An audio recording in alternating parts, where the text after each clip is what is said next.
Bonjour à tous. Ceux que je n'ai pas salués, personnellement, je vous salue. Tiens ma main d'association.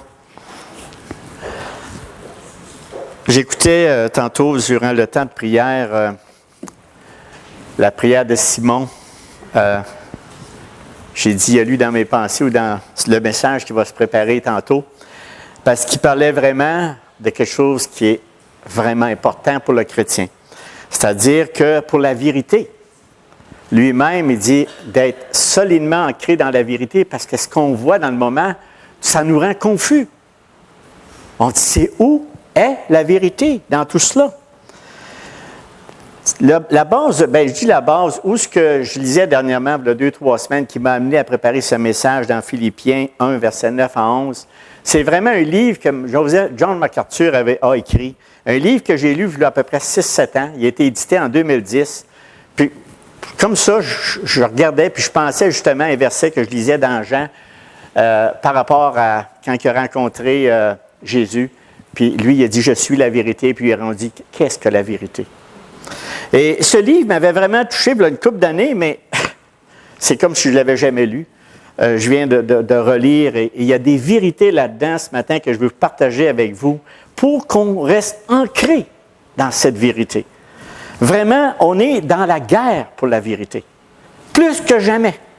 Il y a des choses aujourd'hui dans les circulations, je parle de là, seulement 60, 70 ans, 80 ans, tu n'avais pas ce que tu as aujourd'hui. L'Internet, les éléments, je me souviens tout jeune, j'avais 20 ans, 25 ans. Hey, quand tu avais quelque chose là, à la télévision, la noir et blanc, puis ça marchait aux ampoules, puis des fois, tu étais 2 semaines sans l'avoir. Je veux dire, on n'est plus rendu là. Tu as juste à cliquer dans ton iPhone, tu as juste à regarder en autour, tu as tout le monde entier à tes pieds. Mais en même temps, tu as un monde de fausseté à tes pieds. Et ça, mes frères et sœurs, ce matin, lisons le verset ici, le verset clé qu'on va parler ce matin, une prière que Paul a faite, mais Paul constamment faisait cette prière pour les saints. Constamment. Et lisons ensemble dans Philippiens 1, 9 à 11. Vraiment un verset, puis c'est pas juste là, à tout moment donné, Paul, dans ses épîtres, il va dire ce que je demande dans mes prières. Il fait une prière pour les saints afin de pouvoir toujours les encourager dans l'amour, dans la vérité. De chercher les choses les meilleures. Mais là, tu es là dans ce monde, plein de confusion. Puis là, tu dis, où est la vérité? Puis on veut vous le partager ce matin. Philippiens 1, verset 9 à 11. Et ce que je demande dans mes prières, c'est que votre amour augmente de plus en plus en connaissance et en pleine intelligence. Pourquoi? Pour le discernement des choses les meilleures, afin que vous soyez purs et irréprochables pour le jour de Christ, remplis du fruit de justice qui est en Jésus-Christ, à la gloire et à la louange de Dieu. Quel beau verset! C'est ce verset-là qu'on va approfondir ce matin. Puis on veut vraiment, même si mon frère a prié, j'ai besoin de son aide, vraiment par l'Esprit Saint, qui me fortifie dans mes paroles pour vous encourager, mes frères, mes sœurs. J'ai été encourageant en le préparant, puis je vais demander à Dieu encore davantage. Pas parce qu'il est sourd, c'est parce qu'on a besoin de lui, tout simplement. Seigneur, cette parole que tu as inspirée à Paul pour écrire aux Philippiens est toujours de l'heure. Il n'est pas obsolète, il date de 2000 ans, mais c'est pas, on est toujours humain, on transpire le péché, on vit dans cette chair qui nous amène constamment en dehors de ta traque, de la traque de ta volonté. Seigneur, par ces versets ce matin, ramène-nous là où ce que Paul disait aux Philippiens. Il n'y a rien de nouveau, au contraire. On était comme eux, comme les Philippiens, en chair et en os, avec un esprit donc qui doit être revêtu par ton Esprit Saint. Seigneur, dirige vraiment toutes nos pensées vers toi, puisqu'on puisse enfin être édifiés. On te remet cela entre tes mains. Amen. Comme j'ai dit tout à l'heure, on remarque que Pierre veut dire que Paul était constamment une demande dans ses prières. Ce n'est pas pour rien. Parce que le sujet principal de ses prières, vous savez, Paul aurait pu prier pour des besoins physiques. Je ne dis pas que ce n'est pas correct. Prier pour la croissance de l'Église, je ne dis pas que ce n'est pas correct. Mais la tendance de Paul, parce qu'on l'a vu, Paul, il a guéri des guérisons physiques. Il a même dit à Timothée, ne bois pas seulement de l'eau, mais fais usage d'un peu de vin. À cause de ton estomac, de tes fréquentes dispositions. Donc, il priait pour certaines choses physiques.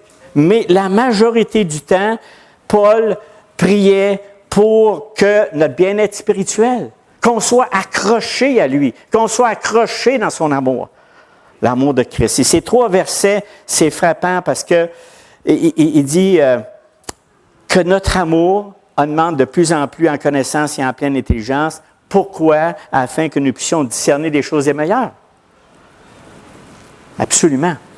Et comment on fait ça? On va voir ça ce matin. C'est sûr que le but, c'est qu'on soit pur et irréprochable pour le jour de Christ. Mais ce n'est pas quelque chose que je vais vraiment tabler. C'est la fin des choses. Mais on va commencer par le commencement. C'est que notre amour grandisse. Grandisse vraiment en connaissance et en pleine intelligence. Donc, ma déclaration d'intention, si vous avez vu dans le bulletin, c'était vraiment l'obéissance et la concentration sur la recherche d'une pleine compréhension de la parole de Dieu qui ne cesse jamais. Pensez-vous d'avoir tout compris? Non, moi, je n'ai pas tout compris. J'ai besoin de l'Esprit Saint pour comprendre davantage, jour après jour. Quand je vous disais, le livre que j'ai lu, Le Guerre pour la vérité, je lis 6 ans après, puis je dis, voyons, je n'avais pas vu ça, je n'avais pas... L'esprit, notre esprit grandit constamment. On est poussé par le Saint-Esprit à apprendre davantage la vérité de Dieu. Pas la vérité de ce monde, parce qu'il n'y a pas de vérité. Qui est la vérité? C'est Dieu. Il n'y en a pas d'autre. Donc, je continue à discerner correctement les choses de Dieu qui sont les meilleures. Il n'y a rien d'autre de meilleur que ce que le Seigneur nous offre. Donc, afin que nous soyons peu irréprochables le jour de Christ, remplis du fruit de justice en Jésus-Christ. Vous savez, le passage qu'on vient de lire, Paul prie pour notre progrès spirituel dans l'amour, dans l'excellence, dans l'intégrité, dans de bonnes œuvres, dans la glorification de Dieu. C'est des éléments essentiels. On ne peut rien prendre pour acquis. Rien. Mes frères et sœurs, prenez jamais rien pour acquis. Oui, une chose qu'on peut prendre pour acquis, il nous a sauvés. Il nous a donné le Saint-Esprit. Et il nous a sortis des ténèbres. Ça, c'est tout de quoi qui est acquis. Mais la parole dit clairement à celui qui pense qu'il est correct, bien, il peut tomber n'importe quel temps. C'est pour ça le message, d'ailleurs, à tous les dimanches, et point que le dimanche, à tous les jours, on doit se remplir de cette parole qui nous fortifie à rester accrochés à Christ, à rester accrochés à ses promesses. À cause de quoi? Pourquoi? Parce que à cause du péché en nous, on a une fragilité humaine. Puis de nous-mêmes, si on ne fait pas attention de ce que je vais vous dire un matin dans les paroles, en fait, c'est des mises en garde, bien à ce moment-là, on peut tomber. C'est pour ça que Paul demande à sa prière aux Philippiens que leur amour augmente de plus en plus en connaissance et en pleine intelligence. Qu'est-ce que Paul veut dire aux Philippiens? Comment pouvons-nous augmenter l'amour de plus en plus en connaissance et en pleine intelligence? Comment on fait ça? Que veut dire en connaissance et en pleine intelligence? C'est bien beau lire ça, mais tout le monde a leur opinion, leur idée. Quel est le but d'augmenter? Quel est le but d'augmenter de plus en plus en connaissance et en pleine intelligence? Bon, on le sait, c'est afin de discerner des choses les meilleures. Mais c'est sûr, mais il y a une base à faire, mes frères et mes sœurs. Sans ça, on n'aura pas de discernement pour les choses les meilleures. C'est clair. Là, je suis obligé d'aller à la base, parce que si on n'a pas cette base, on ne peut pas avoir une connaissance et une pleine intelligence. Et c'est quoi? C'est l'amour. Ah non, pas encore l'amour. L'amour. Voyons, je connais ça, moi, l'amour. Vous savez, il n'y a rien de meilleur que se rappeler constamment. Non seulement le Dieu de l'Écriture aime, mais il est amour. Et c'est pas moi qui l'invente. Il est amour. L'amour est de Dieu. Et quiconque aime est de Dieu, est né de Dieu. C'est pas rien, hein? Et connaît Dieu. Hey! Et celui qui demeure dans l'amour demeure en Dieu et Dieu demeure en lui. Quelle belle vérité! Cet amour-là, il faut en prendre conscience si on veut un mesureur ou un gauge, je parle le mot anglais, un gauge pour savoir comment ça va spirituellement parlant. C'est notre amour envers notre prochain. Envers Dieu d'abord, envers notre prochain. Si on se commence à haïr notre prochain, ça ne va pas bien. Parce que Dieu aime tellement l'humanité déchue qu'il a donné son Fils unique afin que quiconque croit en lui ne périsse pas, mais qu'il ait la vie éternelle. Hey, c'est pas rien qu'une petite vérité, ça. Parce qu'il n'y a aucun être humain vivant qui peut se mériter cette grâce qu'il donne. Il l'aime sans condition. L'amour est vraiment un attribut absolu, omniprésent de l'essence de Dieu et une réalité capitale. C'est pas un petit capital de l'Évangile de Jésus-Christ. C'est pour ça que quand on fait un examen de notre cœur, il ne faut pas que cet amour-là disparaisse. L'amour est la vertu qui surpasse toutes les autres. Quand un pharisien a demandé à Jésus, « Maître, quel est le plus grand commandement de la loi? » Il dit, « Tu aimeras le Seigneur, ton Dieu, de tout ton cœur, de toute ton âme et de toute ta pensée. » C'est le premier et le plus grand commandement, et voici le second, qui est semblable. Tu aimeras ton prochain comme toi-même. De ces deux commandements dépendent toute la loi et les prophètes. Même on voit dans le livre de Colossiens, Paul qualifie l'amour de lien de la perfection. Dans le livre de 1 Corinthiens, il dit, il élève l'amour au-dessus de l'espérance et même de la foi. De l'espérance et de la foi. Et même quelques versets plus loin, Paul dit que l'amour englobe totalement l'espérance et la foi. Donc, l'amour croit tout et espère tout.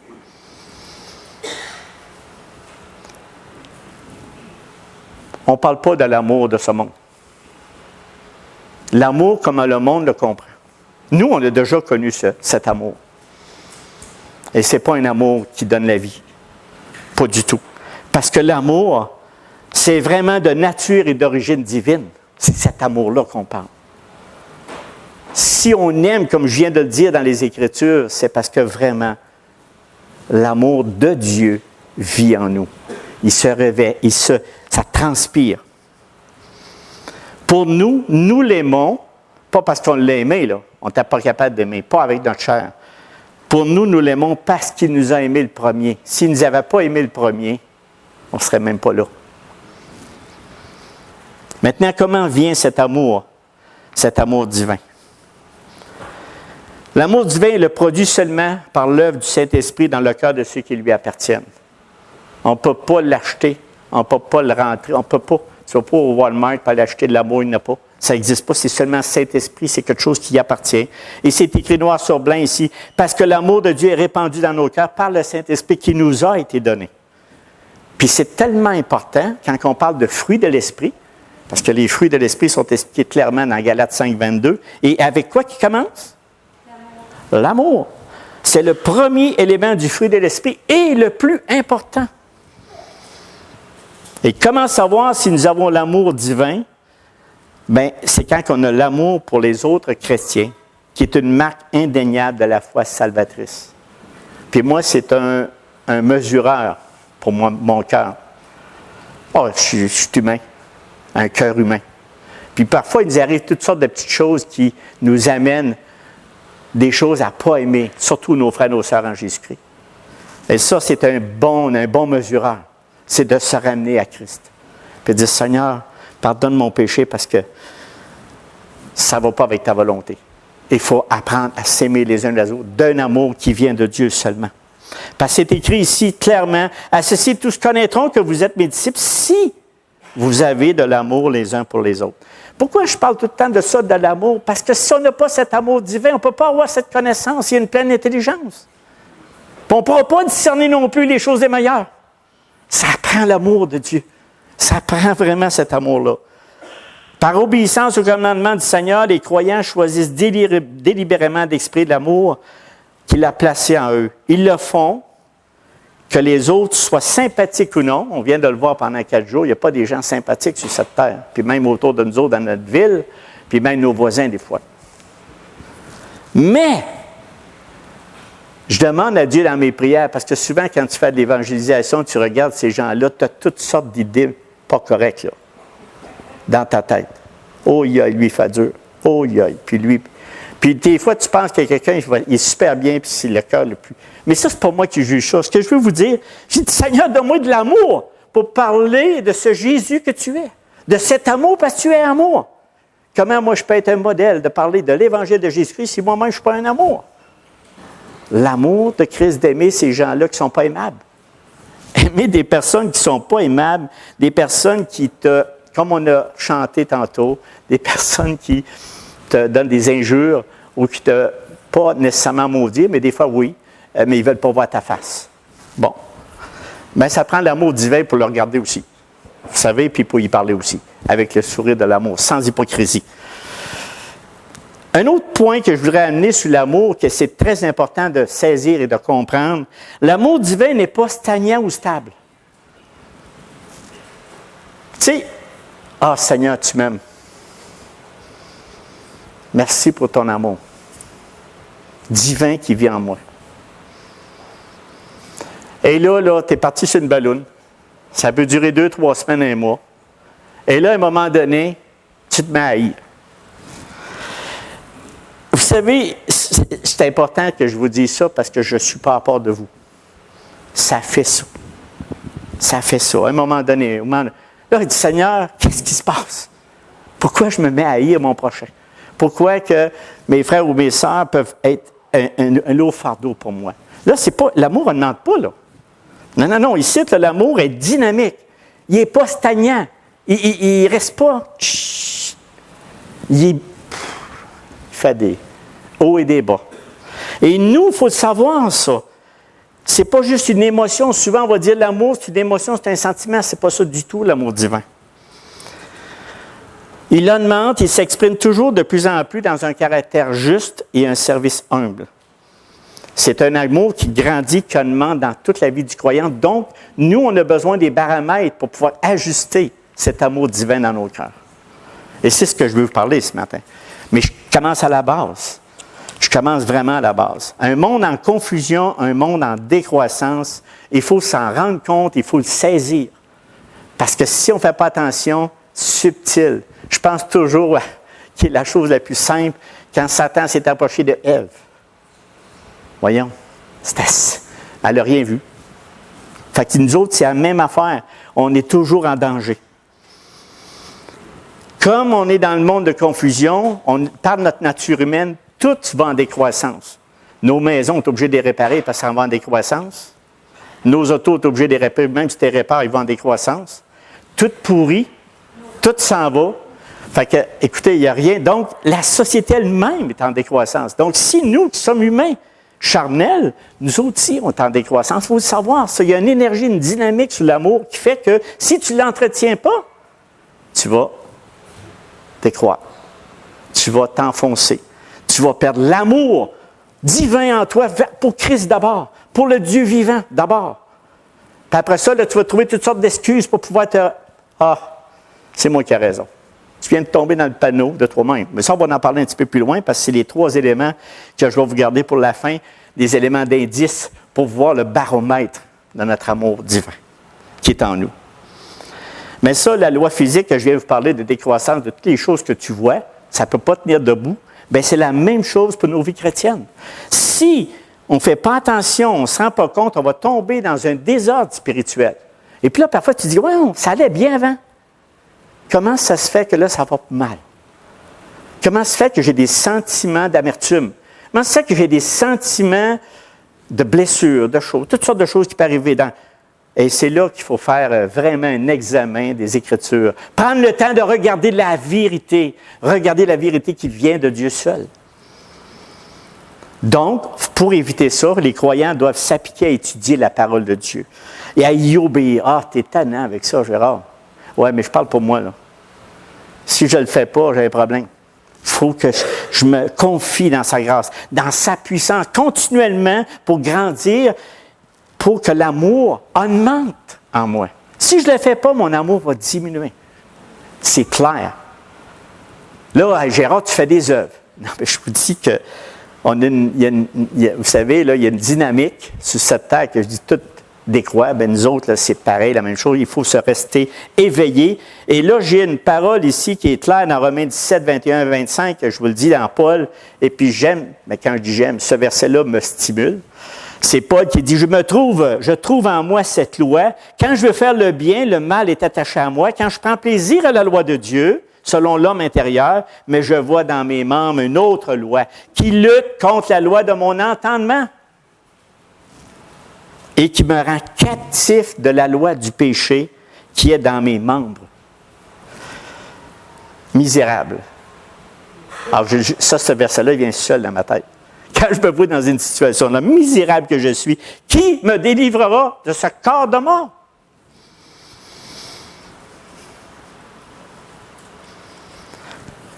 L'obéissance à la parole de Dieu, c'est l'unique source de la connaissance. Je le répète. L'obéissance à la parole de Dieu est l'unique source de la connaissance. Ça purifie l'âme. Ça nous permet d'aimer jusqu'à une limite qu'on ne peut même pas voir. Il n'y a pas de limite. Cette connaissance produit la sainteté par une consécration sincère et par l'obéissance de l'Écriture infaillible. L'Écriture est infaillible. Ça nous prend de quoi de solide, hein, mes frères et mes sœurs? Pas juste. On vit, tu sais, je pensais à la bourse à un moment donné. C'est une grosse masse. Tout le monde espère en quelque chose pour faire de l'argent, puis en fin de compte, c'est un ballon qui, dans l'espace d'une journée, peut dessouffler complètement. Nous, on est sur une base solide, un amour divin solide. On peut s'appuyer sur quelqu'un de solide, qui est notre Seigneur Jésus-Christ, le Dieu vivant. C'est pas de quoi de rassurant, ça. C'est vraiment rassurant. Tout amour qui n'est pas fondé sur la vérité et les normes de l'Écriture et qui ne grandit pas en elle n'est pas l'amour biblique véritable. Tout notre amour doit être basé sur la vérité de Dieu, sur les Écritures.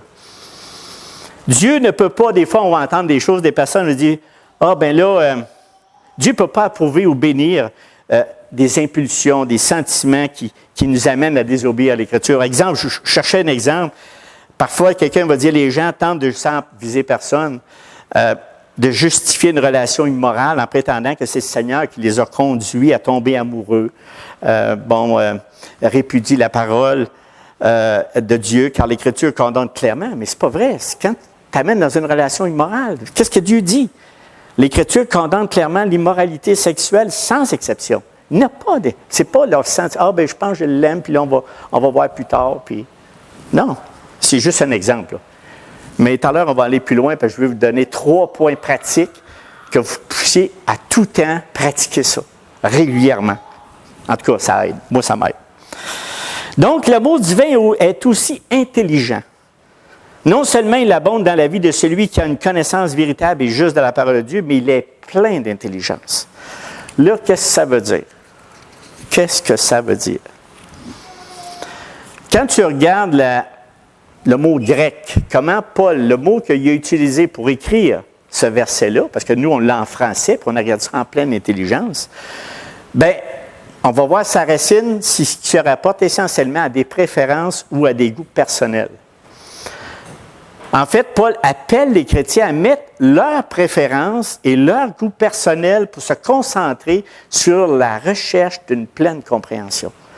C'est ça la pleine intelligence, qui désigne un niveau élevé de perception biblique, théologique, morale et spirituelle. Il implique une juste application de cette connaissance.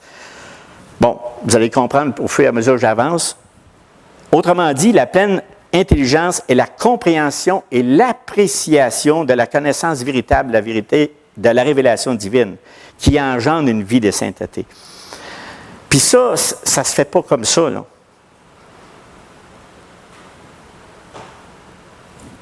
Qu'est-ce que je veux dire par là? Parce que je ne veux pas vous perdre. Puis si moi je suis perdu, vous allez être perdus vous aussi, hein? C'est sûr. Donc, ce que je veux dire, parce que avoir la pleine intelligence, ça comprend la pensée de Christ, a de la connaissance et pose des bons jugements. La pleine intelligence, c'est d'être assez rempli de l'Esprit Saint, par les Écritures, par la parole de Dieu, pour être capable d'appliquer les Écritures dans nos vies, de prendre des bons jugements. Et comment, si on n'a pas l'amour qui nous amène la connaissance, bien, on ne peut pas avoir une pleine intelligence sur les choix qu'on fait, sur des bons jugements qu'on fait, parce qu'il nous le manque.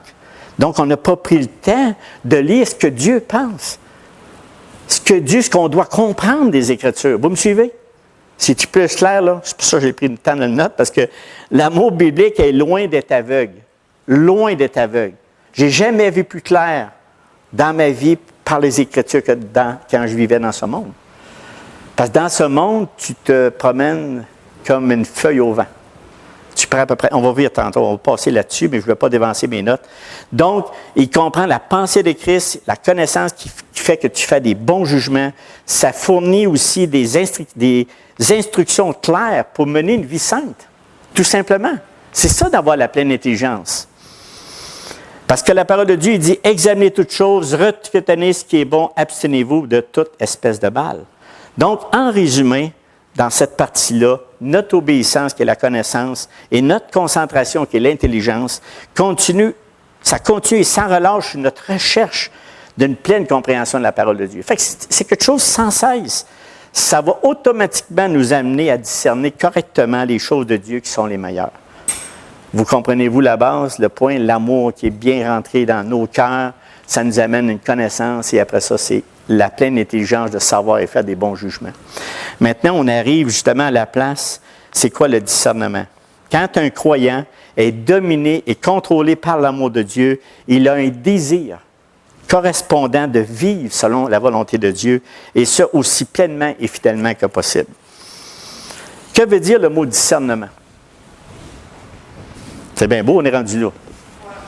On est à l'amour, on a la connaissance, qui sont dans les Écritures, c'est-à-dire la connaissance et l'obéissance. Puis maintenant, on a une pleine d'intelligence, c'est de se concentrer à dire ce que Dieu dit et de chercher vraiment sa volonté par le Saint-Esprit. Puis là, on est rendu, en ayant fait ces choses-là, on est rendu, que veut dire le mot discernement? À discerner les choses les meilleures. C'est essayer, apprécier, examiner, sonder, éprouver, discerner. Le mot discernement signifie bien plus que le simple fait de reconnaître ou d'accepter la vérité ou la justesse de quelque chose. Paul appelle les croyants à étudier, examiner, pas devenir tous des docteurs, là. C'est pas ça que je parle. On n'est pas tous des docteurs, on va venir mêler, il va en avoir trop. C'est pas ça l'idée. C'est que dans notre vie, les choses qu'on vit, les choses à tous les jours qu'on vit, il faut aller faire un rapport avec les Écritures si ce qu'on pense dans nos pensées correspond. Je ne parle pas de faire une tarte aux pommes, là.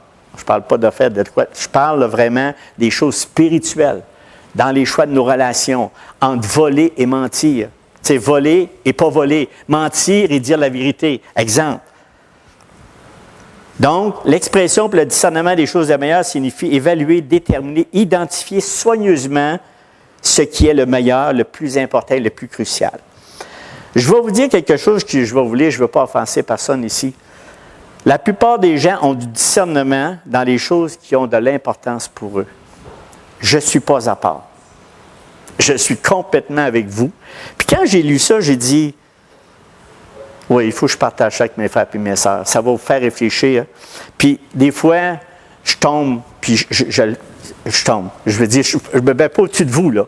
Mais je vais vous le lire. Par exemple, ceux qui considèrent qu'il est crucial de manger sainement portent beaucoup d'attention à la nourriture qu'ils avalent. Vrai? Ils lisent les petits caractères, les emballages de nourriture. Je ne le fais pas, là. Il y a des choses que je ne fais pas, mais il y a d'autres choses c'est ailleurs, mais il y en a d'autres qui vont le faire. Pour savoir combien de grammes de gras ils contiennent et à quel pourcentage de l'apport nutritif recommandé ils offrent. Ouais, ça me donne 1000. Ouais, tout ça, le sucre, tous ces éléments-là. La personne qui travaille avec des pesticides, par exemple, ou d'autres produits chimiques dangereux, doit être très judicieuse. Il étudie avec soin les procédures, les précautions à suivre, afin d'éviter de mettre sa vie en danger. Vrai. Nous, des fois, on ne prend pas conscience. Il y en a qui ne prennent pas conscience, mais des fois, les pesticides, ils jouent pas mal de tours. Les gens qui investissent à la bourse, que je parlais tantôt, vont généralement faire preuve de discernement. Ceux qui réussissent là-dedans, ils étudient les renseignements très précis, énigmatiques des valeurs boursières dans les journaux, surveillent les téléscripteurs, puis en plus, ils analysent tous les états financiers de A à Z en profondeur, l'actif, passif et le capital qui se crée au bout. Ah, ils n'arrêtent pas, là. Puis j'en connais, puis c'est 24 heures sur 24, il n'y a pas de temps, je ne sais pas, il n'y a pas de temps ailleurs, mais il ne fait rien que ça. Les avocats et même les comptables usent beaucoup de discernement quand ils signent des contrats. Ils doivent déchiffrer des jargons juridiques et s'assurer qu'ils comprennent ce qu'ils signent. Voyez-vous, on est automatiquement comme ça. Surtout si c'est quelque chose qui nous intéresse, puis c'est important pour nous, là. Très, très, très important. Les personnes qui doivent subir une délicate opération chirurgicale. Ah, ça va être donné, tout coupe, c'est pas grave. Non, non, on n'est pas de même. D'habitude, s'il y en a qui sont comme ça va bien, là, ils veulent en finir. Agissent habituellement avec discernement. Ils essaient de trouver le médecin le plus compétent ou vérifient au moins qu'il possède suffisamment d'expérience pour effectuer cette chirurgie. Non? Ben, on fait tout ça. Ça en est tous des points. Il y a beaucoup de personnes qui ont énormément de discernement en matière de sport. Avez-vous déjà vu les passionnés de sport? C'est incroyable. Ils savent le nom des joueurs, ils savent qu'est-ce qu'ils ont fait, des coups sûrs, peut-être qu'ils ont des statistiques d'MS, ça va, là. Mais c'est des maniaques, là. Ils regardent le football, puis ils peuvent même prévenir ce qui va se passer. Donc, vous savez, c'est là qu'il faut réaliser, mes frères, mes sœurs, comment on est fait. Puis ça en est un point, ça. Où on met notre importance? Est-ce qu'on réalise que ce sont essentiellement les mêmes qualités qui sont nécessaires pour avoir le discernement spirituel? La même affaire. On doit avoir ce même zèle, ce même engouement de chercher, tu n'as pas besoin de trouver la vérité, vous êtes dedans. Vous baignez dedans. Vous avez la pure vérité, elle est là. Elle est là. On ne cherche-la pas, elle est là. Vous êtes dans la vérité. Maintenant, c'est de rester dans la vérité. De rester là. Une réflexion mûre, un intérêt enthousiaste, une analyse approfondie, une observation appliquée, ainsi que la vigilance, de l'attention, de la prévenance et par-dessus tout, l'amour de la vérité. Mais des fois, il faut faire attention. Des fois, on a un amour tellement, puis je vais en parler tantôt, tellement, hey, moi j'aime la vérité, mais des fois, on est tellement biaisé, notre cœur est tellement tortueux que ce n'est pas la vérité. Fait qu'il faut que tu vérifies dans les Écritures ce qui se dit est vrai. Ou ce que tu dis, tu penses est vrai. On va arriver à ça. Donc, les choses les meilleures sont toutes les vérités, attitudes, pensées, paroles et actions qui sont des expressions de la volonté de Dieu pour le croyant. Ce sont les éléments d'une pensée, d'une vie sainte et sanctifiée. Donc, Paul ne parle pas de distinguer le bien et le mal. Ça, là, qui exige qu'une connaissance fondamentale de la parole de Dieu, les Satan puis le diable et ses démons, ils savent ce qui est bien et mal. Et ils savent ce qui est vrai et faux. Ils savent même très bien que Jésus, c'est le Fils de Dieu. Ils savent tout ça. C'est pas assez.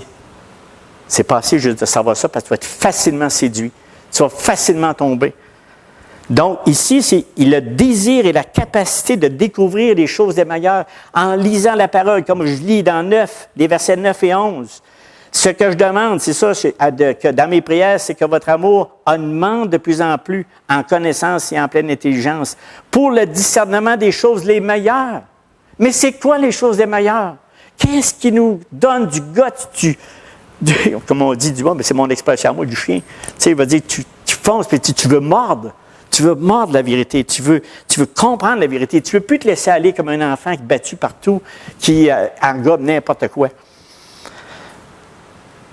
Tragiquement, les chrétiens, là, pas tragiquement tout de suite, là, mais les chrétiens qui vouent la plus grande dévotion à Dieu et à sa volonté sont résolus. Si vous voulez, quand on dit « je ne veux pas prendre ça humainement parlant », il y a juste le Saint-Esprit qui peut vous amener là. Je ne voudrais surtout pas, mes frères, vous donner l'impression que par vous-même, vous pouvez accomplir quelque chose pour le Dieu vivant. Mais par contre, en vous nourrissant de cette parole, vous allez voir un changement dans votre cœur. Vous allez voir un changement de vos pensées, un changement dans vos actions. Parce qu'il y a beaucoup de choses qui nous rendent distraits. Il y a malheureusement, beaucoup de chrétiens se laissent conduire d'une chose à l'autre, passant d'un engagement ou d'un intérêt à l'autre, parce qu'il y a tellement de choses. Ils errent sans but, ils réagissent continuellement aux circonstances et aux idées qui leur viennent à l'esprit. Comme de jeunes enfants, ils sont donc flottants, emportés à tout vent de doctrine. Faisons attention à ça. Par la tromperie des hommes, par la ruse et les moyens de séduction. Discerner les choses les meilleures implique l'esprit et cela dépend de la connaissance et la pleine intelligence qui sont engendrées dans l'esprit par l'acquisition des vérités de l'Écriture. Il y a juste ça. Il y a juste ça qui peut nous faire grandir.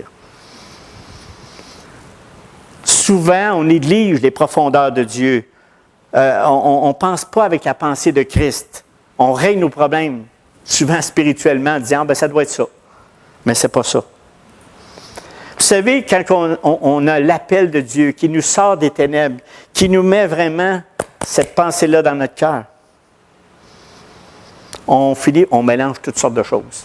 C'est correct, c'est normal. Mais à un moment donné, il faut faire du ménage. Il faut purifier des choses qui sont dans notre esprit, qui ont été accumulées ailleurs que des Écritures de la vérité, puis de l'enlever par la vérité de Dieu. faire une épuration par le Saint-Esprit pour dire « Hey, c'est pas vrai ça. Ce que je pense ça n'est pas de Dieu. » Donc, on commence à apprendre à discerner la parole de Dieu. On commence à discerner les choses qui sont mauvaises dans notre cœur, les choses qui ne sont pas de la volonté de Dieu.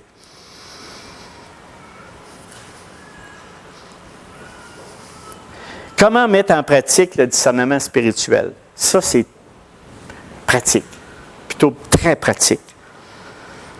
Sans s'en rendre compte, il y a 3 éléments. La première, c'est notre propre voix. C'est normal. On ne peut pas être 2 personnes. C'est normal et légitime qu'on ait des pensées. Dieu ne nous a pas fait là, avec un disquette, on rentre dedans, puis c'est tout programmé d'avance, puis on s'en va comme ça. Là. Non, non. Dieu nous a fait libres, on a une pensée, et ces pensées-là, pourquoi en premier? C'est parce qu'on est le pire des ennemis de Dieu. On est vraiment les pires des ennemis de la parole de Dieu. Pourquoi? Parce qu'on est dans une chair. Et cette chair, elle est inimitié contre Dieu. C'est fou, hein? Il n'y a pas un haut de cœur des fois qui vous pogne? Ben là, ça pogne des fois, moi. Oui, on n'a pas besoin de ça, moi. Mais c'est ma chair qui parle. Quand j'ai fini, quand j'ai libéré, j'ai dit, tu fous, moi? Qu'est-ce que c'est ça? Qu'est-ce que je fais là, là? Puis là, je regarde tout le temps qu'il était là, puis si tu regardes ça charnellement parlant, tu te dis, t'es malade. Mettez-moi en prison, faites-le quoi, là? Mais je vous le dis honnêtement et franchement, mes frères et mes sœurs, tout simple que ça. Mais un jour après, quand j'ai bien dormi, puis après ça, j'ai remis mes 2 pieds sur terre, là. Puis là, ben, j'ai décanté avec ma chair. Fait qu'à ce moment-là, j'ai ouvert les Écritures, puis là, j'ai vu que Dieu, comment il travaille. La même chose qu'on fait avec c'est la même affaire dans les ministères. La même affaire que notre frère Vincent a fait. On travaille, même d'autres, là, toutes vous autres, chacun de vous. Chaque jour, on se pose la question, mais pourquoi je fais ça? Pourquoi? Puis là, notre petite voix a dit, c'est nono. C'est simple. Ça, c'est ta petite voix. Car Romains 8,7, il dit, car l'affection de la chair est inimitié contre Dieu. Il faut que ça rentre dans notre tête, parce qu'elle ne se soumet pas à la loi de Dieu. Quand mon état d'esprit est comme ça, ben, j'ai dit, c'est ça. C'est ma chair qui parle. OK? Mais ça, là, on doit en prendre conscience. Parce que si on n'en prend pas conscience, vous allez voir, vous allez facilement la flatter, puis elle va facilement s'asseoir, puis elle va facilement pas rien faire. Nos pensées automatiques sont toutes virées vers nous. Automatiquement. Puis il y a une belle petite histoire que vous connaissez tous, là, qui est facile. On appelle ça des nourrissons spirituels. Ça, cette description-là, c'est la plus juste pour nous décrire parfois. Puis je me mets dedans, mes frères et mes sœurs. Je me mets dedans. Les bébés sont tout à fait égocentriques. Ils crient s'ils ne reçoivent pas ce qu'ils veulent quand ils veulent. Ils ont conscience uniquement de leurs propres besoins et désirs. Ils ne disent jamais merci. Ils sont incapables d'aider les autres et de donner quoi que ce soit. Ils peuvent seulement recevoir. Mais des fois, on est des bébés spirituels. C'est ce qu'on est des fois. Il n'y a rien de mal dans ce comportement-là pour l'enfant, là. Il n'y a rien de mal. Écoute, il faut lui laisser la possibilité de grandir. Mais l'enfant arrêté veut dire que les gens, quand tu arrêtes 7 ans, tu veux dire tu t'arrêtes, tu restes toujours à ce niveau-là de bébé nourrisson. À ce moment-là, tu ne discernes plus la volonté de Dieu. Il faut que tu grandisses dans la parole. Vous savez, un bébé, là, tout comme un bébé, ça rampe à terre, ça met tout ce qu'il trouve dans sa bouche. Hein? Fait que c'est un peu ça. Quand on reste bébé spirituel, à ce moment-là, on met n'importe quoi dans notre bouche. Puis il y a un bon parallèle là-dedans. Puis c'est pas bon pour eux, on le sait. Puis là, finalement, on garde ça. Fait que là, on finit par manquer de maturité, on manque de discernement, puis on manque de discernement pour la parole. C'est juste un exemple que je voulais vous donner concret, que parfois on agit comme ça. Puis, comme je disais dans ma prière au début, c'est exactement, il n'y a rien de nouveau sur le soleil. Rien de nouveau. Les Philippiens vivaient la même chose. C'est pour ça que Paul disait, « Hey, que votre amour grandisse en connaissance et en pleine intelligence, afin que vous discerniez les choses les meilleures. » Vrai? Il avait raison de le dire. Notre vision, notre chair, c'est une vision étroite. C'est pas drôle, hein, comment on est, hein? Ouf! Qui manque d'ampleur, on est trop serré, on a un esprit étroit. Il y a juste le Seigneur qui peut nous ouvrir. Vraiment un esprit de vérité. Vous savez, on n'a pas d'origine, nous autres, là. On n'est pas arrivé avec... on a appris sur le tas. Dès qu'on a sorti du ventre de notre mère, on a appris. Depuis notre naissance, il y a des pensées qui ont arrivé dans la tête. On prend ça pour de la vérité, puis on vit avec. Écoute, ma mère me l'a dit. Ça va faire, c'est ça. Donc, il n'y a pas de... Mais saisissez-vous. Bien, c'est ça qui est nos pensées. C'est ça que Dieu demande. Et il dit, prenez connaissance de ma parole, prenez connaissance de mon amour, prenez connaissance vraiment en pleine intelligence de ce que j'ai écrit pour vous, afin que vous grandissiez pour devenir mature en Jésus-Christ. Je vais donner un exemple qui est simple, qui va refléter vraiment ce que je suis en train de parler. Pierre qui marche sur les eaux et qui regarde la mer déchaînée. Qu'est-ce qu'il a demandé à Jésus? Il dit, « Ordonne que j'aille vers toi sur les eaux. » Il l'avait-tu la foi? Moi, en tout cas, des fois, je pense à ça. Mais Pierre est à fonceur. Il n'y a pas de choix. Et allez. Là, quand il s'est mis à écouter sa voix, lorsqu'il écoutait sa propre voix, qu'est-ce qui est arrivé? Il prit peur et commença à s'enfoncer. On est exactement comme ça. Exactement. Oh, go! Seigneur! Amène-moi. Puis là, à un moment donné, on regarde autour de nous. Ouais, peut-être que ce n'est pas tout à fait vrai. Peut-être que le Dieu, celui que je cherche, n'est peut-être pas ce que je pense. Puis peut-être qu'il n'y a pas de salut finalement dans tout ça. Puis tu sais, tu comprends? Non, c'est notre chair qui parle. Pour sortir de ces combats spirituels, on doit se concentrer sur la parole de Dieu, nous ramener sans cesse dans ses promesses. C'est ça le méchant, mes frères et mes sœurs, pour garder des discernements pour les choses des meilleures. Afin de confronter notre esprit qui est souillé de toutes sortes de choses qui n'ont aucunement rapport avec la parole de Dieu. Me saisissez-vous à ce que j'en ai assez dit pour notre propre voix? Elle n'est pas toujours bonne. Je pourrais raconter des paquets de choses qui passent à l'esprit, moi là, puis c'est vraiment pas cute. C'est pas beau. Mais la parole de Dieu m'a dit, Gérard, mets ta confiance en moi. Je vais te purifier par ma parole, puis m'en rester solide en Jésus-Christ, puis je vais marcher avec toi, mon Seigneur. C'est seulement par lui, d'ailleurs, que je peux marcher comme ça. Et puis avoir un bon discernement spirituel. L'autre élément, c'est l'ennemi. Un vrai parasite. C'est un parasite, une ligne téléphonique. Vous savez ce que je parle? L'ennemi, ça, c'est tout ce qui est autour de nous. Vraiment. Télévision.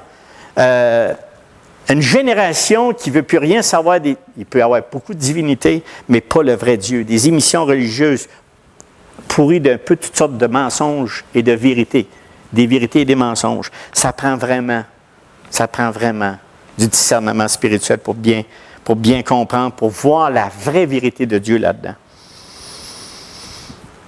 Mais, dans sa parole, Dieu a dit, veillons les uns sur les autres, par amour. C'est pour ça que j'ai parlé de l'amour en premier. En ayant cet amour bien ancré dans notre cœur, pleinement divin, l'amour divin qui vit dans nos cœurs, on est capable de veiller les uns pour les autres afin de nous maintenir, de nous tenir dans la vérité divine. Vraiment. Je l'ai dit tantôt, qu'est-ce que la vérité? Pourtant, Pilate lui dit, « Tu es donc roi, répondit Jésus, tu le dis, je suis roi, je suis né. Je suis né. » Il n'a pas été par quatre chemins. Et je suis né et je suis venu dans le monde pour rendre témoignage à la vérité. Quiconque est de la vérité, écoute ma voix. Puis là, Pilate, il dit, qu'est-ce que la vérité? Puis il y en a-tu des Pilates autour de nous des fois? Il y en a plein, puis des fois on fait la même chose. Qu'est-ce que la vérité? Arrêtons-nous pas, mes frères et sœurs, on est dans la vérité. Parce qu'on est avec notre Seigneur et la Bible, les Écritures. Vous savez, David, j'ai un exemple ici, David qui était pourchassé par Saül pendant des mois, qui se confiait en Dieu à chaque fois. Un jour, il était dans la caverne, les compagnons de David qui chuchotèrent dans l'oreille, dans Samuel 24, il dit, « Voici le moment par l'Éternel lorsqu'il t'a promis de te livrer ton ennemi pour que tu le traites comme bon te semble. » Qu'est-ce qu'a répondu David? David discerne la voix de l'ennemi. Il y en a des voix comme ça qui nous rendent dans notre esprit, en disant que l'Éternel me garde de jamais faire une chose pareille. Il y avait dans son cœur l'amour de Dieu. Il n'était pas capable de tuer Saül. Parce que pour lui, c'était le oint de Dieu. Donc, il respectait. Par contre, on voit un peu plus tard, David lui-même se trompe en recevant une pensée que Saül va pouvoir le prendre. Il dit, David réfléchit, il se dit, un jour ou l'autre, Saül finira bien par me tuer. Ce que j'ai de mieux à faire, c'est de m'enfuir pour de bon et de me réfugier pour de bon. Autrement dit, il se fuyait. Il s'est réfugié chez les Philistins. Est-ce que David est à part de nous? Pas du tout. David, à un moment donné, il a fléchi lui-ci. Il n'a pas mis, il a dit, ben garde, c'était déjà tout projeté par l'Éternel que David prenait le trône après Saül. Il savait tout ça, David, dans sa tête. Mais encore là, son esprit, l'ennemi, il dit, oh, ben, il a eu ça dans sa tête, c'était pas une bonne pensée. Il n'a pas mis sa confiance en l'Éternel qu'il devait faire. Il a tout simplement écouté son esprit, puis là, il n'a pas fait ce que l'Éternel a fait. Mais nous, on est constamment dans ce combat-là. Là. Vous ne réglerez pas tout ça. Là. On fait juste parler d'un moyen. Donc, le pouvoir d'imitation de l'ennemi est réel, mais ses fruits sont pourris. C'est une douleur morale, c'est de l'amertume. Quand on a tout ça, là, la fatigue, un canal humain, c'est... Vous savez, là, quand Pierre est arrivé à côté de Jésus, il dit, Pierre, l'ayant mis à part, s'est mis à le reprendre et dit, à Dieu ne plaise, cela ne t'arrivera pas. Il venait de dire à Jésus, ben, il ne fallait pas, là, tu n'iras pas mourir pour. Maintenant, Jésus répondit, il a retourné, il dit, arrière de moi, Satan, tu mets en scandale. Car tes pensées ne sont pas celles de Dieu, mais celles des hommes. Et si nous, c'est ça que, dans le discernement des choses des meilleures, il faut constamment analyser nos pensées. Réfléchir, avoir du discernement afin d'avoir un esprit bien discipliné, puis expérimenter et développer en la connaissance de la Bible. L'ennemi, lui, il ne respecte pas le libre arbitre, il la viole. Sa voix nous oblige parfois à une action immédiate et réfléchie. Il sait que ses exigences sont insensées, mais des fois, on répond à ça. Et là, nous, il faut avoir ce discernement spirituel, comme Paul nous engage à faire. Puis il aime ça, hein, quand l'adversaire, tout de suite, que tu pognes dedans, là, il aime ça. Il y a deux choses que l'ennemi ne fait jamais. Ça doit vous aider. Aimer et s'humilier. Il ne fait jamais ça. Fait que quand on a un esprit qui n'aime pas, qui ne s'humilie pas, ça ne va pas bien. On est sur l'autre bord. Ses pensées se fondent sur le mensonge, la haine et l'orgueil. C'est tous des éléments qui doivent nous aider à avoir notre état d'âme dans le discernement des choses les meilleures. Maintenant, celle de Dieu, celle-là, c'est la meilleure. Gardez celle-là, partez avec celle-là. Celle de Dieu, sa voix, son caractère, sa grandeur, sa vision forment une harmonie. Quand j'entends la voix de Dieu dans mon cœur, c'est paisible, c'est tranquille. Il n'y a pas de contradiction dans sa pensée, dans sa parole écrite. C'est de la lumière, c'est clair, c'est direct. Il organise notre vie, il construit notre vie à chaque jour. Il tombe, il nous relève. Il est l'amour. Quand il parle, on sent parfaitement, on se sent connu de lui. On se sent aimé de lui. Non? Allô? On se sent aimé de lui. Oui, le monde me hait, mais lui m'aime. Il m'aime. Dieu est saint. Le contenu de ses paroles est pur. Le Saint-Esprit respecte notre liberté, il respecte notre personnalité. Ah, j'en ai eu des problèmes avec ça, moi, puis être une autre personne des fois. Non! Dieu te fait comme ça. Ça ne veut pas dire qu'il faut que tu restes en péché, c'est pas ça que je parle, là. Il te fait avec une personnalité, une façon. J'aimerais mieux la façon à Vincent ou qu'importe, Samuel, qu'importe les personnes qui vont. Mais non! Gérard travaille avec ta personnalité que Dieu t'a donnée. Merci Seigneur. Même si des fois je peux vous taper ses nerfs, c'est pas grave. Ça veut dire l'idée, c'est que c'est moi, mais je demande par la grâce de Dieu de vous aimer d'un amour divin, justement. Justement. Merci mes frères de votre compassion. Il veut que nous suivions ses plans volontairement. Ce n'est pas un Dieu qui nous oblige, c'est volontairement. Romains 8,5 dit « Ceux en effet qui vivent selon la chair s'affectionnent aux choses de la chair, tandis que ceux qui vivent selon l'esprit s'affectionnent aux choses de l'esprit. » La foi, celui qui s'approche de Dieu doit croire que Dieu existe et qui répond, qui rémunère, qui nous donne. Restons accrochés à Jésus-Christ, à cette parole. Comme les hommes et les femmes de Dieu, Abraham, Noé, Esther, Paul, on a-tu des exemples dans la Bible qui nous aident à garder cette foi en Jésus-Christ? En conclusion, discerner correctement est un défi. Le discernement spirituel continu nous amène à un amour divin qui grandit continuellement en nous, en connaissance et en intelligence, dans le but de discerner les choses meilleures. Écoutez, on grandit tout le temps. On a ces voies-là, oui. Il faut juste qu'on reste près des Écritures, puis s'il nous vient quelque chose qui n'est pas la volonté de Dieu, que le Saint-Esprit nous guide chacun, incluant moi, de nous redresser dans le bon chemin. Vraiment. Puis il nous dit, examinez toutes choses, retenez ce qui est bon. On va faire des erreurs, mes frères et sœurs, j'en ai fait. Dans toute ma vie chrétienne, j'ai fait des erreurs au point d'en rougir. Mais Dieu, dans sa bonté, sa miséricorde, son amour, sa compassion, qui des fois, plus je vieillis, plus je comprends, plus je suis avec Jésus-Christ, plus je comprends qu'il était vil. Puis je le suis encore. Mais un peu moins, je pense.